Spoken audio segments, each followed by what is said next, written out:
દી મોબાઈલ ટીચારી થયો હો આજે તો રિઝલ્ટ આવવાનું હતું ને શું થયું હા બાપા નવરા બેટા શું કરે મોબાઈલ નો ટીચી તો આજે રિઝલ્ટ આવવાનું જોયું છે જે આવે એટલો મોબાઈલ ટીચું એટલો ટીચી લે અને જો તું પરીક્ષામાં ફેલ થયો તો તારા સાચિયા ભાંગી નાખવાનો હો તઈનું તઈ જોયું જાય અત્યારે ઉપાડી લેવડાવવામાં પડી હા સાહેબ હા રિઝલ્ટ આવી ગયું આ મોકલો છોકરાને હા એ મોબાઈલ ટીચવાનું બંધ કર જા તારે નિશાળથી ફોન આવ્યો જા રિઝલ્ટ લેતો આવ હા સાહેબ તો લેતો પણ હારું લેતો આવ આવ બેટા શું પાસ થઈ ગયો કે નપાસ થયો બાપા પાસ થઈ ગયો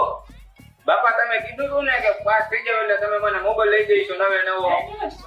હા બેટા મેં તને કીધું તું પાસ થઈ જઈશ ને તને નવે નવો મોબાઈલ લઈ દઈશો કાલે જ આપણે મોરબી જઈને એને નોકિયાનો નવે નવો પીસ આપણે લઈને આવવું છે